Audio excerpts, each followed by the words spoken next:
दोस्तों, मोदी जी चाहे अल्पमत में रहें, चाहे बहुमत में रहें, चाहे अपने दम पर सरकार चलाएं या किसी और के दम पर सरकार चलाएं, उन्हें दोनों हाथों में लड्डू चाहिए।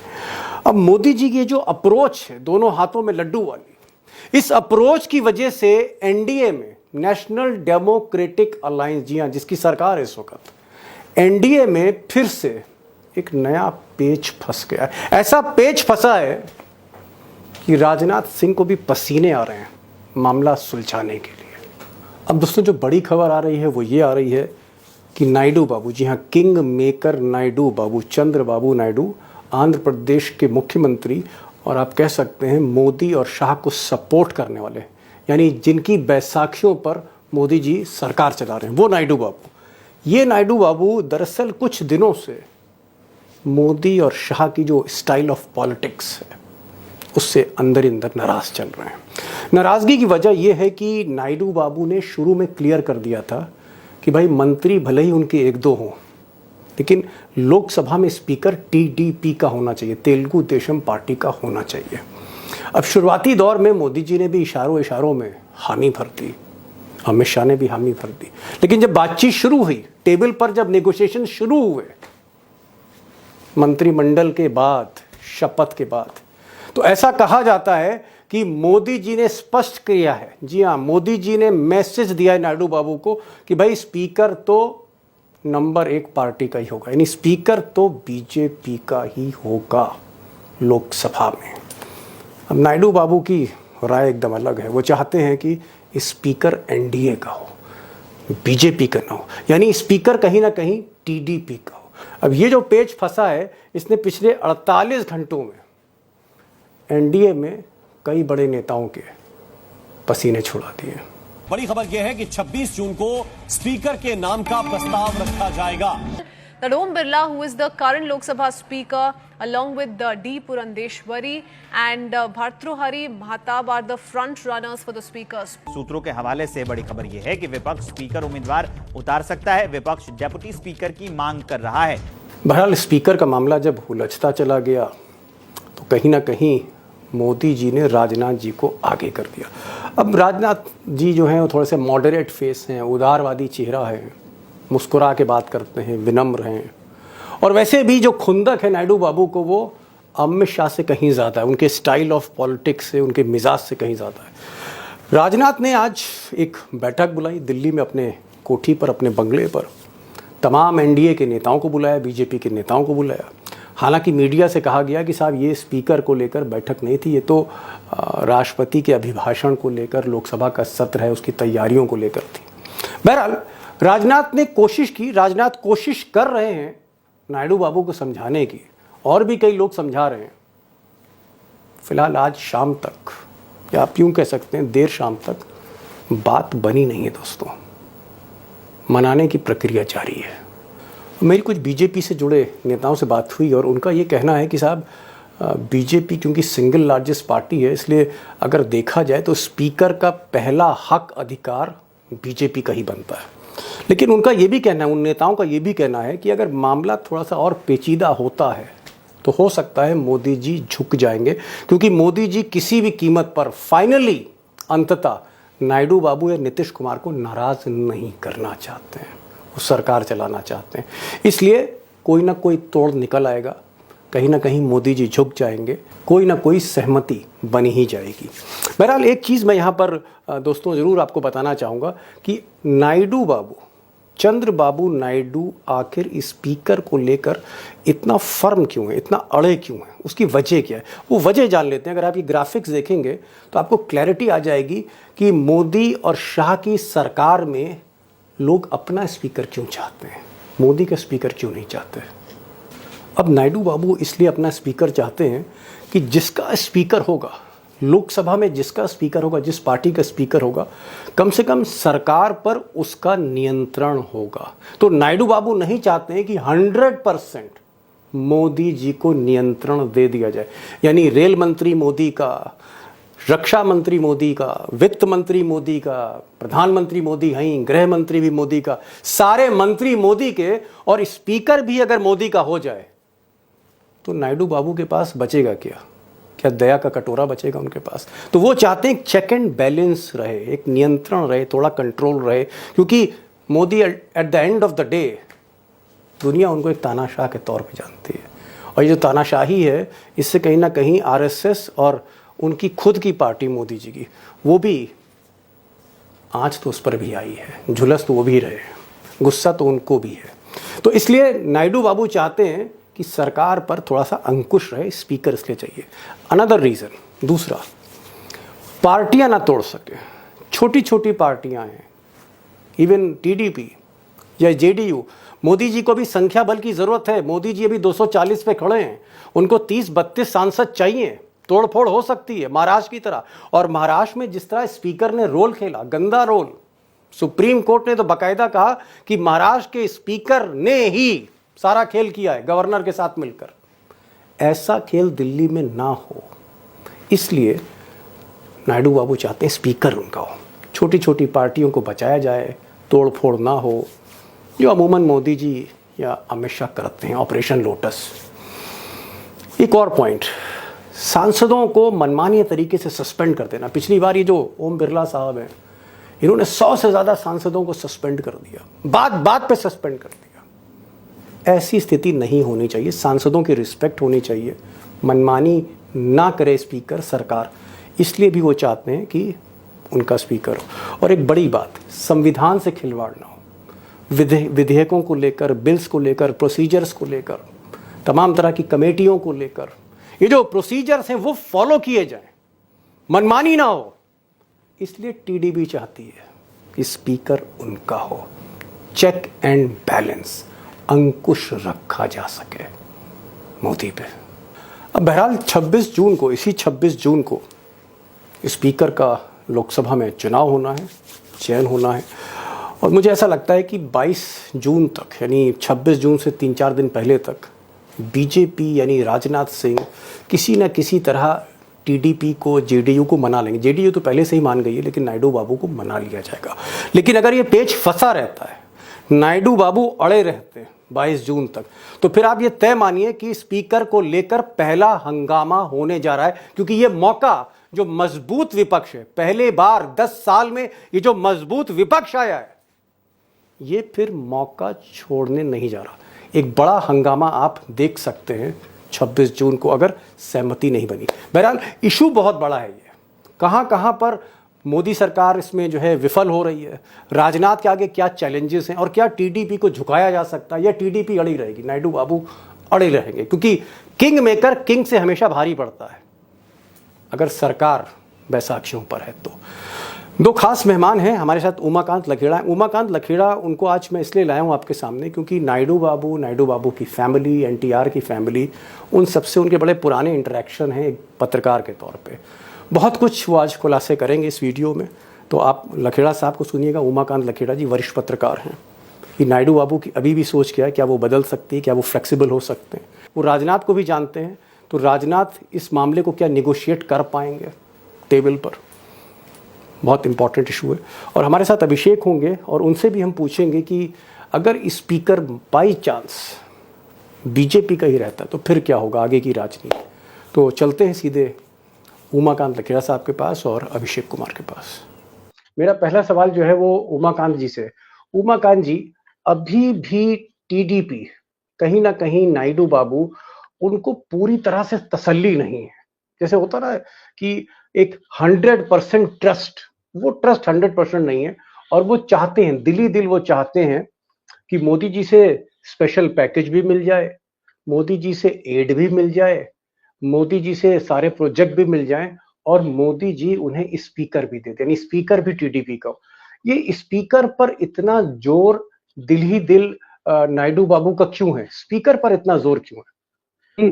2014 और 2019 की तरह इस बार बार्गेनिंग की सिचुएशन में एक सीमा से बाहर नहीं है। बार्गेन के जो ऑप्शंस है वो भारतीय जनता पार्टी के पास कम है, और चंद्रबाबू नायडू चूंकि बहुत शातिर खिलाड़ी है भारत की राजनीति के, उनको पता है कि एक कमजोर सरकार में, एक अल्पमत सरकार को अगर वो समर्थन दे रहे हैं तो उसके बदले में बराबर कीमत भी उनको वसूलनी है। कि चंद्रबाबू नायडू का फिलहाल राष्ट्रीय राजनीति में अब वो चाहे तो कल अपने 2 मंत्रियों को विड्रॉ करा ले। उनका राष्ट्रीय राजनीति में और मोदी के मंत्रिमंडल में रत्ती भर का भी इंटरेस्ट नहीं है। उनका जो भी इंटरेस्ट है, जो भी उनके हित जुड़े हुए हैं, वो समूचे तौर पर आंध्र प्रदेश में है। वहां राजधानी आधी अधूरी पड़ी हुई है। उसके अलावा राज्य सरकार की जो फाइनेंशियल वित्तीय हालत है, वो वित्तीय हालत जर्जर स्थिति में है। और तीसरा बात यह है कि जो ग्रामीण आंध्र प्रदेश है, उस ग्रामीण आंध्र प्रदेश में infrastructure development, social welfare, women empowerment, employment generation और आईटी सेक्टर्स की तमाम जो चीजें उन्होंने खोलनी है आंध्र प्रदेश में, जैसे उन्होंने हैदराबाद में आईटी का जो पूरा सिस्टम शुरू किया था। तो मेरा ये कहने का मतलब है कि ये उनको लगता है चंद्रबाबू नायडू को कि ये मौका जो है, अभी अगर ज्यादा से ज्यादा वो हासिल कर लेते हैं तो बाद में दिक्कत नहीं होगी उनको, और हासिल करके वो एक डोमिनेट पोजीशन में आना चाहते हैं।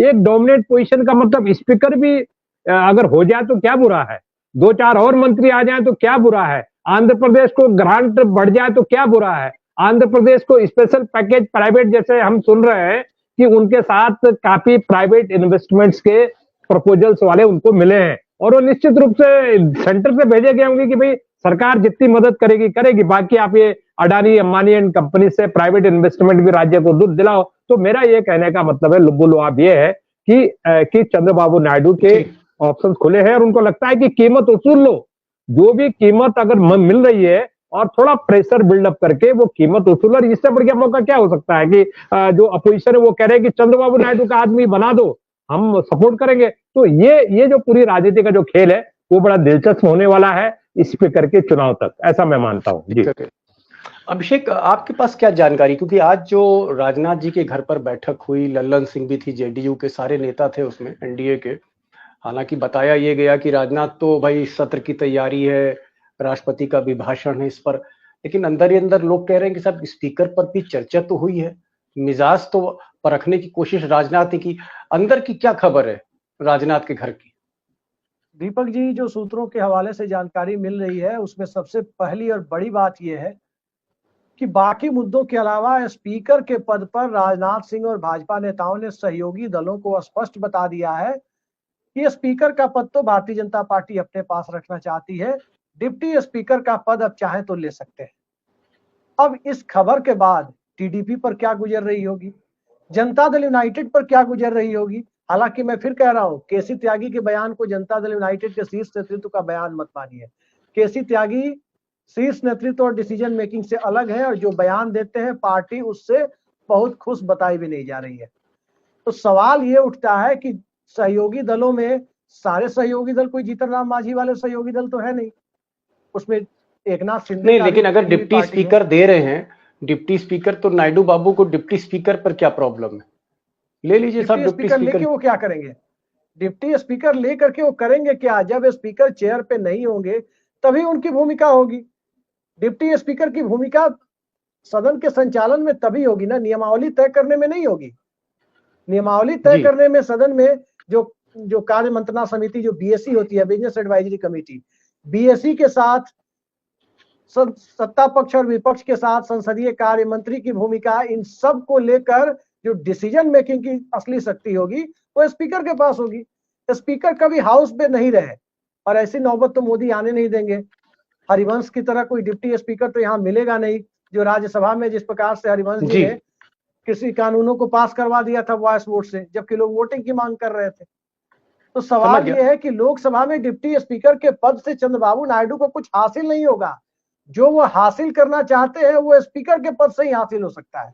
जी ठीक, आ रहा हूं। एक चीज मैं आपसे जानना चाह रहा था लखेड़ा साहब, आपने तो नायडू बाबू को शबाब पर देखा है, जवानी पे चढ़ते हुए देखा है 90 में, जब उनकी तूती बोल रही थी दिल्ली से लेकर हैदराबाद तक।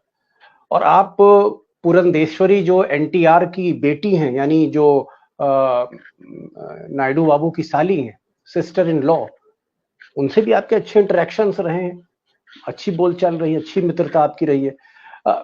मुझे ये जानकारी मिली थी कि ये जो पुरंदेश्वरी हैं, जो इस वक्त मेंबर ऑफ पार्लियामेंट भी हैं, बीजेपी की नेता भी हैं, बीजेपी आंध्र प्रदेश के अध्यक्ष भी हैं। कुछ लोग चाहते हैं बीजेपी में कि अगर पुरंदेश्वरी को स्पीकर बना दिया जाए तो नायडू बाबू भी खुश हो जाएंगे कि भाई चलिए साली आ गई। आपको लगता है कि क्या पुरंदेश्वरी के सवाल पर नायडू बाबू मान जाएंगे, या पुरंदेश्वरी को वो साली नहीं भाजपाई मानते हैं? देखिए, मैं एक बात बता दूं कि पुरंदेश्वरी जो है एनटी रामाराव, जब इनका झगड़ा हुआ था और इन्होंने एनटी रामाराव के सरकार गिरा करके और खुद मुख्यमंत्री बन गए थे, चंद्रबाबू नायडू ने एनटी रामाराव को सत्ता से बेदखल करके, अपने ससुर साहब को सत्ता से बेदखल करके खुद मुख्यमंत्री बन गए थे। और उसके बाद मैंने एनटी रामाराव से मैं 2 बार दिल्ली में मिला था उन्हीं दिनों, जब वो दिल्ली की यात्रा पर आए थे, और उन्होंने कहा कि मेरे साथ विश्वासघात किया है मेरे दामाद ने, और मैं इनको नस्तानाबूद कर दूंगा, और क्या क्या उन्होंने इंटरव्यू दिए थे तमाम पब्लिक मीटिंग्स में, पब्लिक रैलियों में। देखिए, हालत यह है कि एनटी रामाराव के जो परिवार है पूरा, मैं चंद्रबाबू नायडू की जो पत्नी है उनकी छोटी बहन है पुंदेश्वरी, मैं ये मानता हूं कि देखिए चंद्रबाबू नायडू अपनी पत्नी जो उनकी है, जो वो भी एनटी रामाराव की बेटी है, लेकिन पुंदेश्वरी का मामला ये है कि पुंदेश्वरी इस बात से बहुत हर्ट थी। वो तो सबसे छोटी बेटी थी एनटी रामाराव की, और उन्होंने अपने पिताजी को बहुत दुखी देखा है जब वो सत्ता से हटाए गए थे। और मुझे ये है कि वो इनके रास्ते अलग अलग हो गए। पुंदेश्वरी कांग्रेस से भी मेंबर ऑफ पार्लियामेंट बनी 2004 में, और उसके बाद ये काफी समय तक कांग्रेस में रही और बड़ी एक्टिव मेंबर ऑफ पार्लियामेंट थी। ये विदेश के दौरों पर भी जाती थी, स्टैंडिंग कमेटी की मेंबर भी थी। मेरा दो तीन बार, तो मेरा ये कहने का मतलब कि परिवार में जो पुराने झगड़े हैं, पुरानी जो कड़वाहट है, वो कड़वाहट के चलते मुझे नहीं लगता कि चंद्रबाबू नायडू अपनी साली साहिबा को, जो भारतीय जनता पार्टी की एमपी है और भारतीय जनता पार्टी की प्रदेश अध्यक्ष है, तो जाहिर सी बात है कि अपने जो लीडरशिप है पार्टी भारतीय जनता पार्टी की, उसकी बात सुनेंगी। वो चंद्रबाबू नायडू के इंटरेस्ट को क्यों सर्व करेंगे? Got the point sir, got the point. आप ये कह रहे हैं कि भले ही दूर से हमको दिल्ली से, या जिन लोगों को जानकारियां कम है हैदराबाद की राजनीति, आंध्र प्रदेश की राजनीति के बारे में, या एनटी रामाराव की जो राजनीति है, उनको जो अंदर की बातें नहीं मालूम है, उनको लगता है अरे भाई ये तो बहुत अच्छा मूव है, मास्टर स्ट्रोक है अमित शाह का, कि भाई पुंदेश्वरी जो है उनकी जो रिश्तेदार है उसी को स्पीकर बना दो। लेकिन रिश्तेदारी में बहुत से झगड़े मसले हैं, ये लोगों को नहीं मालूम है।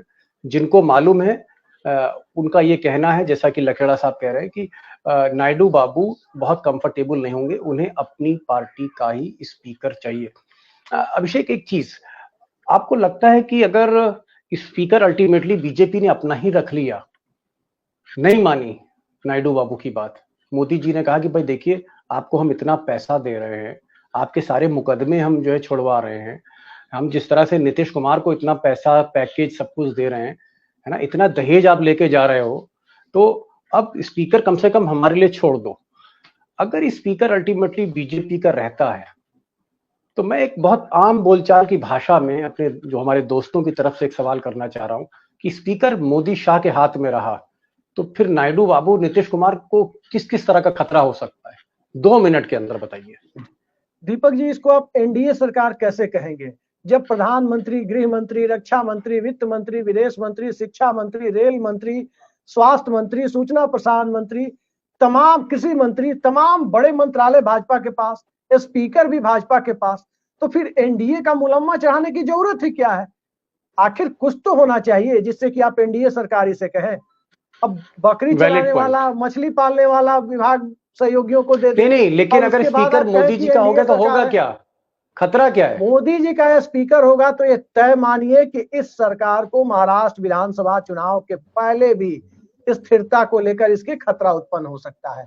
इसलिए खतरा उत्पन्न हो सकता है क्योंकि नीतीश कुमार और नरेंद्र मोदी के संबंध बहुत सहज नहीं है। पहली बात, जनता दल यूनाइटेड और भाजपा के संबंध सहज नहीं है। चंद्रबाबू नायडू को जेल भेजने का काम नरेंद्र मोदी की सरकार के रहते हुए ही हुआ है, उनके प्रधानमंत्री रहते हुए। सिंधे गुट के सांसद, आज शरद पवार का बयान देख लीजिए, सिंधे गुट के सांसद, कभी भी आपको खबर मिल सकती है कि 5 या 6 सांसद, 7 में से उनके बेटे को छोड़कर सारे के सारे चले गए उद्धव ठाकरे के साथ। अब सरकार की स्थिरता कैसे तय होगी? और मैं आपको यह भी बता दूं, आज दार्जिलिंग के इलाके में, नॉर्थ बंगाल के इलाके में ममता बनर्जी ने बीजेपी के एक सांसद से मुलाकात की है, वो फोटो आ रही है सामने, और 3 सांसदों के वहां पर भी इस्तीफा देने की बात चल रही है। कहा जा रहा है, साकेत गोखले ने ट्वीट भी किया था कि 3 सांसद टीएमसी के, बीजेपी के टीएमसी के संपर्क में है। तो सवाल उठता है कि जब आप सहयोगी दलों को भरोसे में नहीं लेंगे, आपका अपना घर इस लायक नहीं है कि 272 प्लस की स्थिति में आप खुद को ले जा पाए हो, और फिर भी आपका अप्रोच, आपका एटीट्यूड 272 प्लस वाला हो, जी तो कोई भी सहयोगी लखेड़ा दल साहब, इसको स्वीकार नहीं करेगा। समझ गया आप कह रहे हैं कि स्पीकर अगर मोदी जी का रहेगा तो पूरी सरकार मोदी जी की ही मानी जाएगी, स्पीकर से लेके सारे मंत्री तक। और कहीं तोड़फोड़ हुई पार्टी में या कहीं पर कोई ऊंच नीच हुई तो स्पीकर जो जज होता है लेजिस्लेचर का, लोकसभा का, संसद का, सदन का, वो स्पीकर क्या इंसाफ कर पाएगा? जिस तरह से हमने महाराष्ट्र के स्पीकर को देखा शिवसेना को तोड़ते हुए, एनसीपी को तोड़ते हुए, इस तरह का खेल हो सकता है, दिल्ली में भी हो सकता है। क्योंकि बीजेपी कहीं ना कहीं जो स्वभाव है मोदी और शाह का, वो स्वभाव, उसके जो हमें फुटप्रिंट्स दिखते हैं वो हमें दिल्ली में भी दिख सकते हैं। ये डर नायडू बाबू को भी रहेगा, नीतीश कुमार को भी रहेगा। एक चीज अंतिम पूछना मैं चाह रहा हूं, अगर स्पीकर मोदी जी का रहता है और सारे मलाईदार मंत्रालय भी मोदी जी के पास रहते हैं, आपको लगता है लखेड़ा साहब साल भर बाद, 2 साल बाद, 1.5 साल बाद, देर सवेर कहीं ना कहीं खटपट हो सकती है एनडीए में? गुंजाइश है उसकी फिर?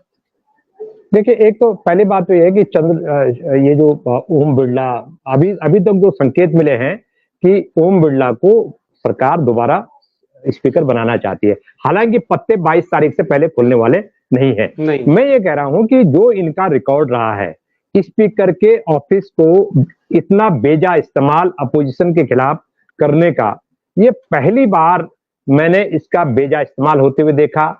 आपने अपोजिशन के सारे, अपोजिशन जो है संसदीय लोकतंत्र का एक बहुत बड़ा हिस्सा होता है। अपोजिशन के बिना अगर विपक्ष नहीं तो संसदीय लोकतंत्र और संसद का कोई वैल्यू नहीं है, कोई मूल्य नहीं है। लेकिन मोदी सरकार के पहले रिजिम में, मोदी सरकार के दूसरे रिजिम में तो धज्जियां उड़ा दी गई।